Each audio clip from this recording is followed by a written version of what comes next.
And Dr. Dennis will now talk to us a little bit about his experiences, his recent research, and answer any questions that you may have. Dr. Dennis.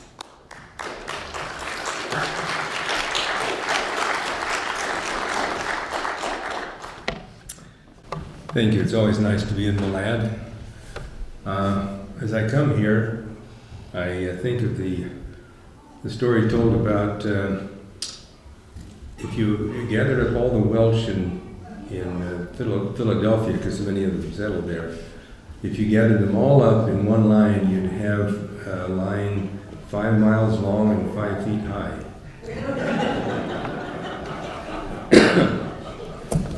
They're not known for their height.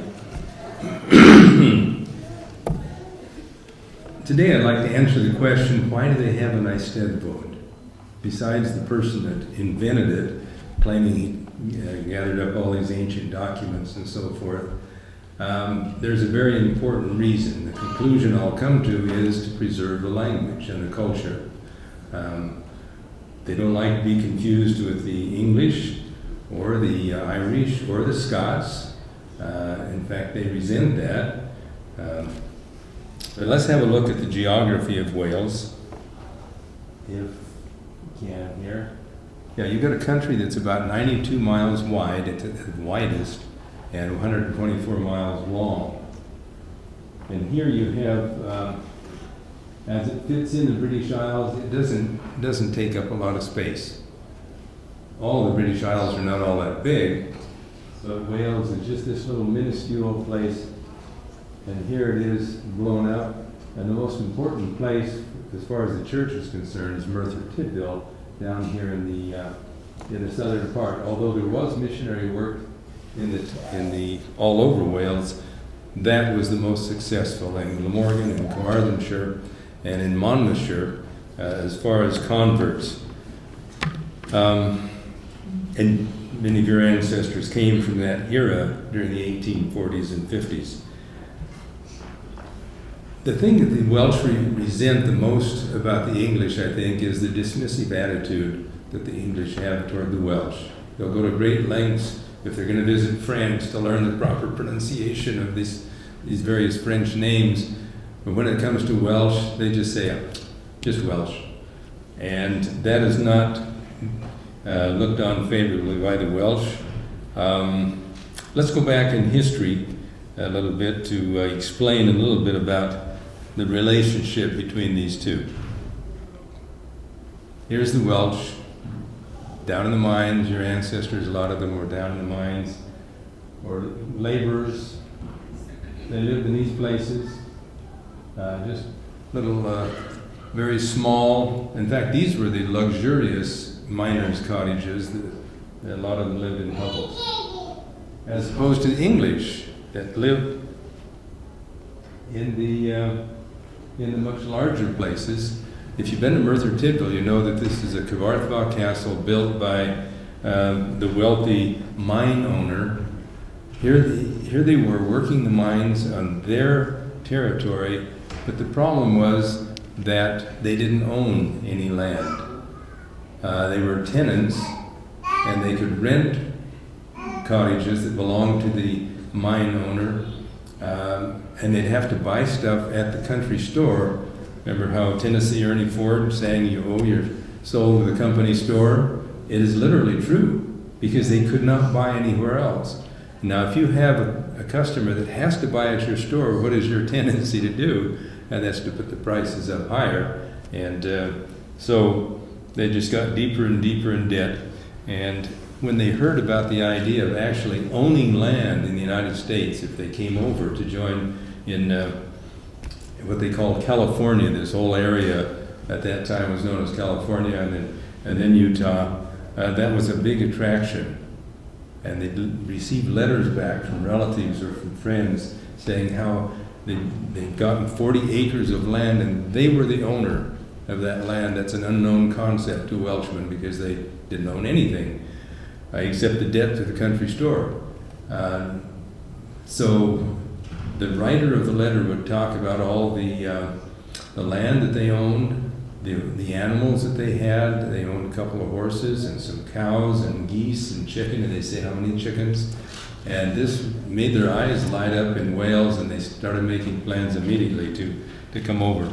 And many would have to wait for years in order to save up enough money, or finally, when the Perpetual Immigrating Fund was established, they'd take advantage of that and come over and settle here. The reason that if you have ancestors in Malad, in this area, the reason they came up here is they usually came here a little later than the others did. The ones that came first in 1847, they had their first pick of all the land in Salt Lake City and surrounding areas, and by the time a lot of your ancestors came, that land was already taken, and so Brigham Young had them come up here, and that is why where it wasn't taken yet, and they settled here. Now you notice that there wasn't a word of English spoken. That would be a sin as far as the Welsh are concerned in the Eisteddfod. It's all in Welsh, and that is their pride, is that they have a language that's different. And they don't like to be dismissed because their language. You have a population only of 3 million people compared to England, approximately 50 million. And so they're making every effort to preserve their language, which they do. And why are the English so dismissive of the Welsh? They're just poor cousins. It's an annoyance to the English, it has been over the years, that they'd have this little cyst of people down in just a small portion of the British Isles that did not speak English, and they spoke this weird language that the English could not understand. I don't know of one single example of anybody ever assigned to serve a mission in Wales when the missionary learned the Welsh language. It just didn't happen. It was when they were called to go back to Wales, they choose people that already spoke the language because they learned it from their parents. Go back a long time in history to 1283, and there was the final battle, and here was the loser. This is Llewellyn, and they called him the last because there had been other Llewellyns and other heroes of the Welsh history, but he was the last one, and he went down in defeat, and it was that point where the Welsh lost to England. They were presided over after that time by the English that didn't have much regard for them. And then they had the Act of Union a few hundred years later, that is to unite England and Wales in a way that would make them more homogeneous. And the Welsh didn't appreciate that. They resisted it. But they couldn't do much about it because they were the small country. Some of you may have seen the movie A Man for All Seasons. Well, this is the official document to unite England and Wales. And so, even though Ireland has its separate existence and Scotland has its separate existence in government to a certain extent, Wales is not even recognized for having that much. They're considered part of England. And if you want to endear yourself to the Welsh, you do as one general authority did, standing at the pulpit and said, "It's nice to be here in England." That did not go over well. But they forgave him because, after all, he was an American and didn't understand the relationship. Here was Sir Thomas More, that was an upright man. And Richard Rich, off to the side, is the one that lied, because Thomas More is being accused of not supporting the king, and therefore you can have your head chopped off, which is what happened. But Richard Rich made it happen by lying and said he personally heard Thomas More speaking against the king. And Thomas More at that point in the trial said, "I'm a dead man." And at that point, in the movie anyway, Richard Rich walks by him. He notices something, a medallion that he has, that said that he was the Lord over Wales and something else. The Lord over Wales anyway. And Thomas More just kind of shook his head and said, "Why, Richard, it profits a man nothing to give his soul for the whole world, but for Wales?"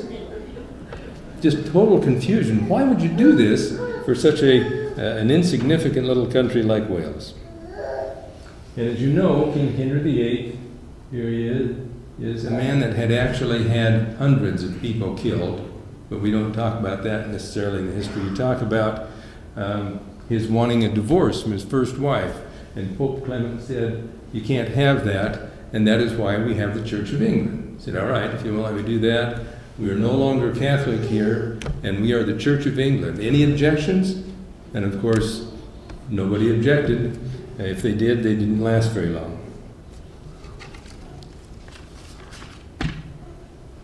Okay, so a few dates here. You had the Church of England split off from the Catholics. They're no longer Catholics. It's now the Episcopalian Church if you go in the United States. It's called that.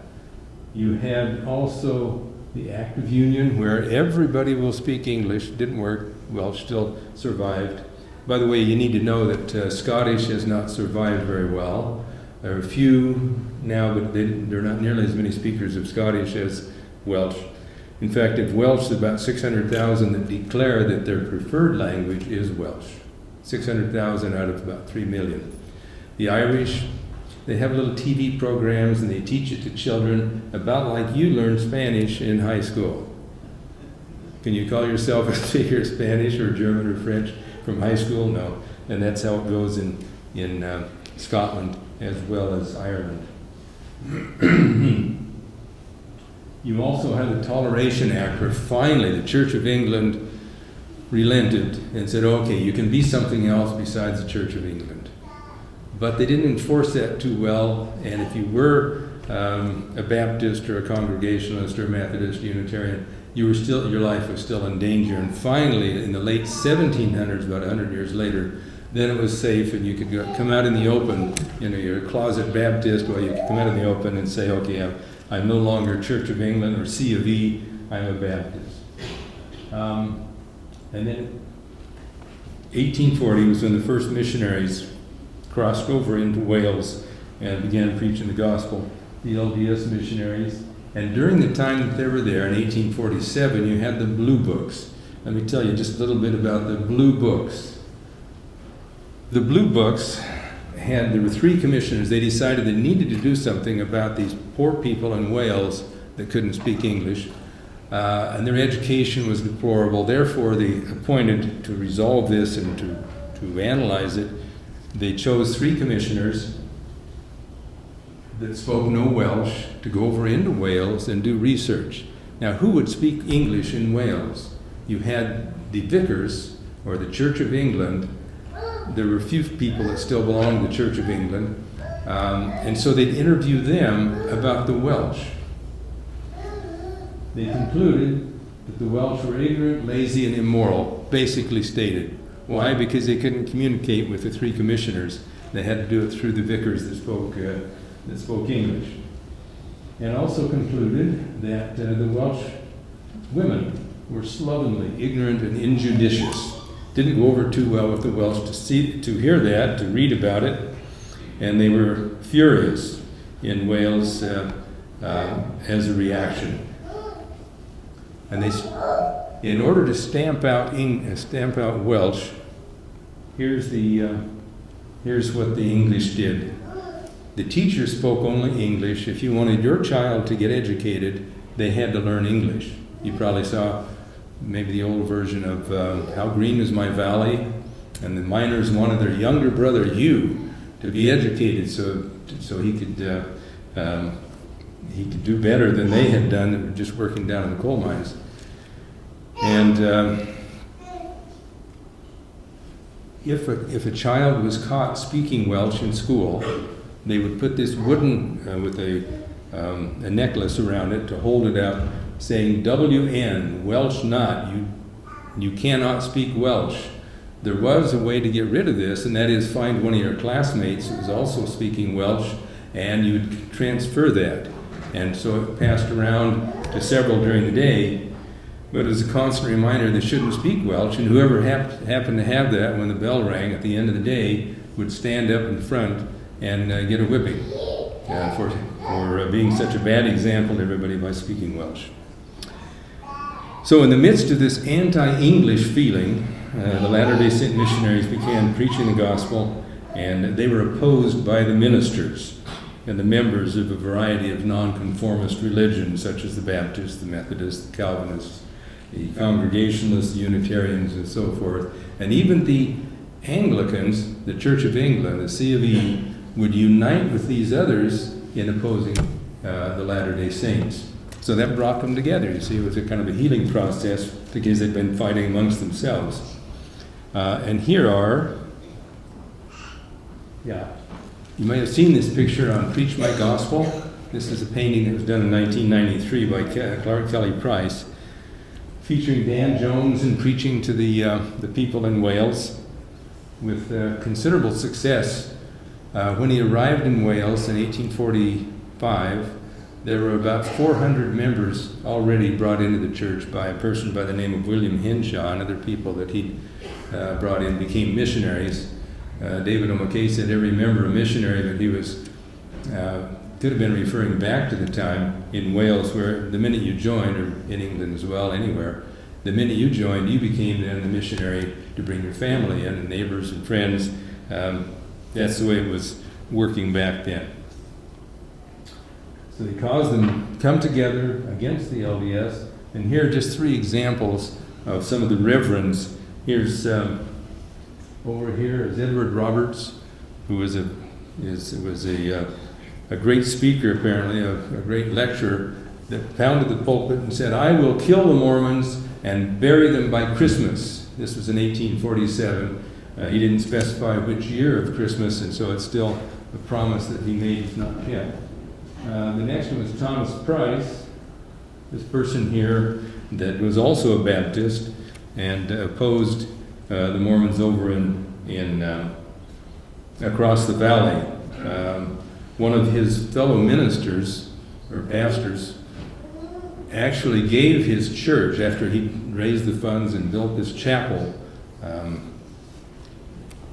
he converted over, started practicing the laying on of hands, and word got around that he'd done this, and he was chastised by his fellow Baptists, and he got to the point where he decided, okay, I believe the Latter-day Saints have the truth. He was baptized down in the Cannon River, and then walked back up into his own chapel that he'd helped build, Baptist chapel, and in the great seat, the set bower they call it, he was confirmed by William Phillips in 1854, a member of the Church of Jesus Christ of Latter-day Saints. This did not go over well with his colleague, Thomas Price, who went through litigation. Unfortunately, records have not survived in that litigation, but they were awarded, the Baptists were awarded this chapel. It was no longer a Mormon chapel, and so to evict the Mormons, there were two of them inside the building, and Thomas Price and several hundred people gathered around to take back the chapel for the Baptists. He had somebody pry off the window shutters, and he crawled in, and a couple other people, and they chased the two Mormons in there around the chapel until finally they caught them. They opened the big front doors, and he grabbed them, each one of them, by the collar and by his pants, and thrust him out into the street, the first and then the second, and then proclaimed that this is what is meant by the casting out of devils. They were known because of the opposition as the Latter-day Satanists, or the Latter-day Devils, and so that became our nickname at that time. This other one was a publisher of the Diwagior, which is the Revivalist. It was a congregational magazine and had many articles written against the LDS. And what I've done, after translating all the things published by the Latter-day Saints, and you can see all these volumes available at the Country Store? Country? Okay. And these were published by Dan Jones and by John Davis, by Daniel Daniels, who's buried up here very close by. They were the editors over a period of years, 14 volumes. 10 of those survived, and they're all translated in English for our reading enjoyment, and they were used to combat then the opposition that were brought against them full force by the other religions. Let's see.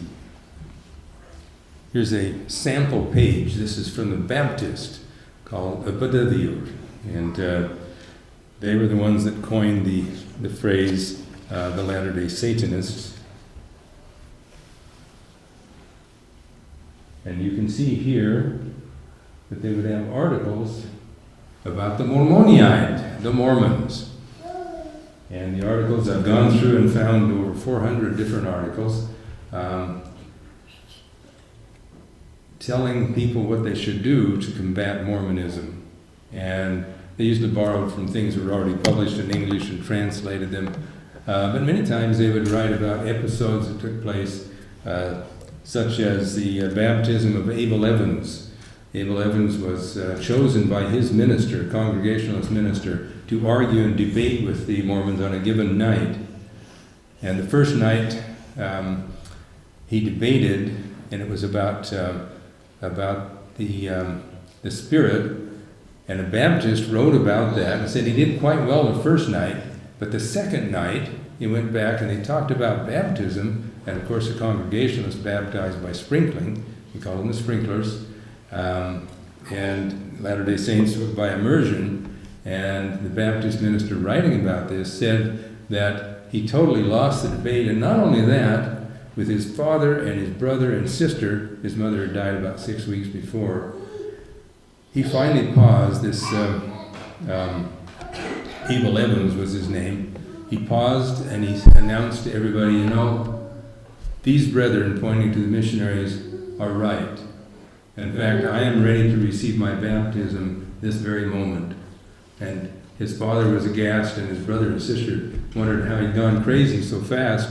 He walked down to the river, was baptized that night, and the Baptist minister writing about it said, you can see when they get on baptism, they just don't know what to say. And so he gave in, he caved in. And, the interesting part of the story is that 4 days later, his father and his brother and sister were all baptized as well. So it was a very dramatic thing that comes out occasionally in these periodicals. The two main people that kept things going as far as the publishing was concerned was John Davis on the right and Dan Jones on the left. And there are literally thousands of pages that they came out with in pamphlets as well as the periodicals. And this person, after reading a pamphlet, and this is what got me interested in publishing in Wales by the Latter-day Saints, was William Howells. He was a lay Baptist minister, which means he preached, but he didn't get any money for it. But he helped the minister. And after reading a 40-page pamphlet that Dan Jones had written, he was convinced, and he walked the 4 miles from Aberdare down to Merthyr Tydfil and said he was ready to receive baptism. After a conversation that very night with Dan Jones, they went down to the river and he was baptized.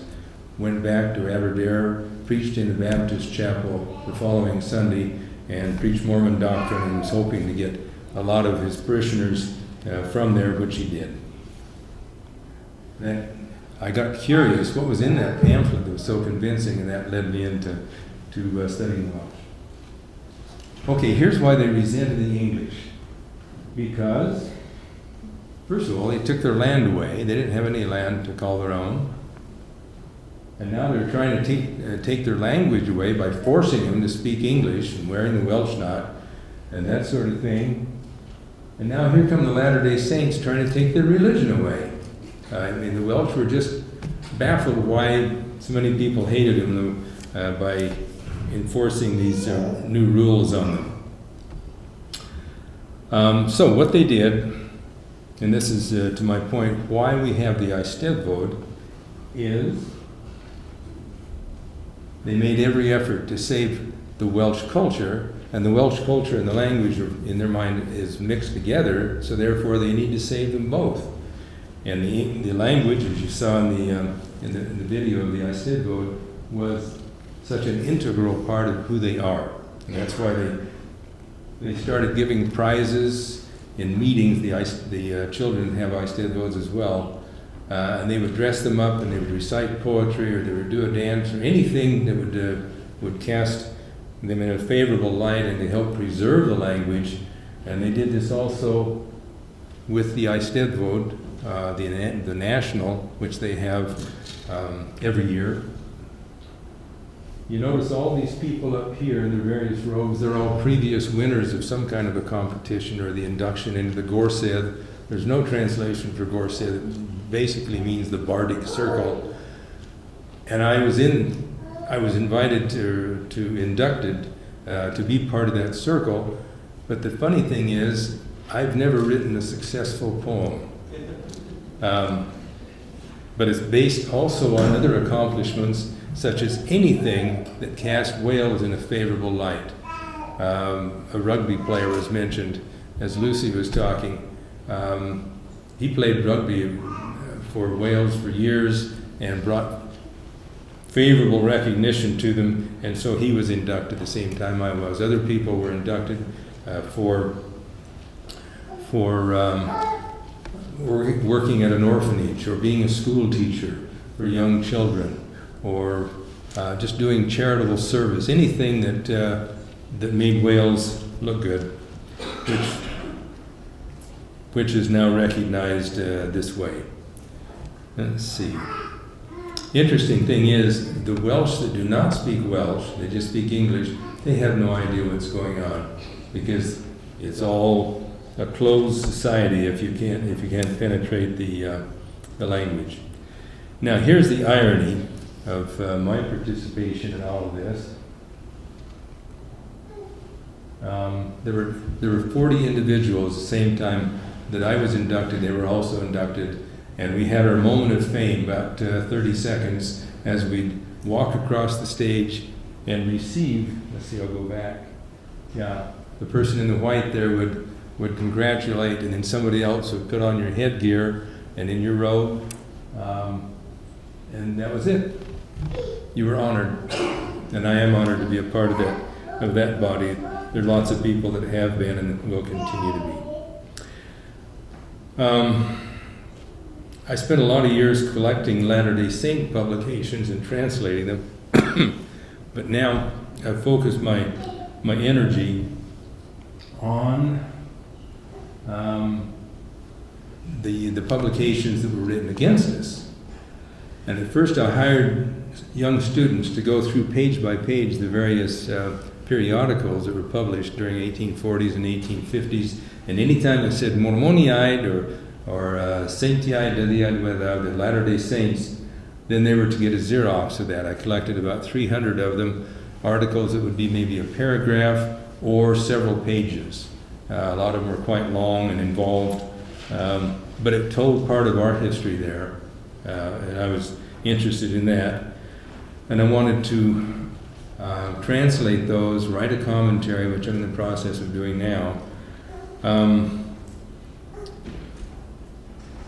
But as I wanted to mention that as technology evolved, you have that marvelous thing called a search engine, and then if you put in the word Mormoniaid or Saintiaid without the Latter-day Saints, it will tell you where those are in various periodicals, and I picked up another 100 articles because of that.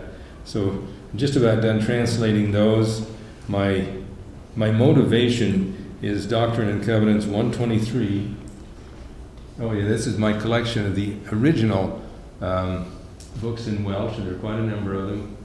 And then I managed to get them translated. And that was taken. This book is the one that I'm holding there, which you can buy at the country store. It's a biography of Dan Jones, just kind of a preliminary biography, and I'll finish that in a couple of years, I hope. But here's the quote from the Doctrine and Covenants. This is Joseph Smith speaking about how they need, in all the persecutions of Missouri, he wanted the record to be kept. And he says, perhaps a committee can be appointed to find out these things and to take statements and affidavits to find out what really happened, because these people were not brought to justice, as you recall from reading church history. Also to gather up the libellous publications that are afloat and all that are in the magazines. And I thought, okay, I got a few magazines or periodicals. And in the encyclopedias, all the libellus histories that are published and are written, and by whom, and present the whole concatenation of diabolical rascality. And I've got a lot of diabolical rascality in the periodicals that I've found, and nefarious and murderous impositions that have been practiced upon this people. This was to keep a permanent record and identify who the individuals were. They weren't brought to justice then, but they will be. It has been a wonderful journey. I had an epiphany in 1963, just when I returned from my mission to Brazil. I was in the old Joseph Smith building at BYU, and the teacher was talking about family history, and you've all had moments like this. You knew, that's me. That was 60 years ago, about 55 years ago. And I knew that that's what I was going to be involved in. So I haven't tried to escape. I've faced up to it and done my best, and hope that you enjoy the opportunity of learning about your ancestors from the research that I've conducted over the years. It's been a privilege to do that, and to come here every year and have groups listen to me. That's why I've taken 18 tour groups to Wales. They thought I was taking them there to show them the land, but no. My real purpose was to have a captive audience. They could not escape on the bus, and I would rave on and on, as you can see, about my experiences with Wales and learning about them. And so it's been a wonderful journey. Thank you very much.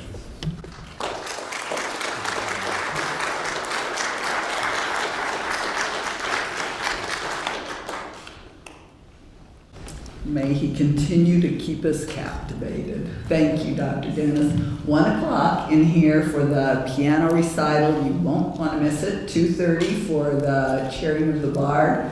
Have a great afternoon. Make sure you get some food out there. There's good stuff. And if you haven't made it downtown, try to get downtown this afternoon. Great things down there. Thank you.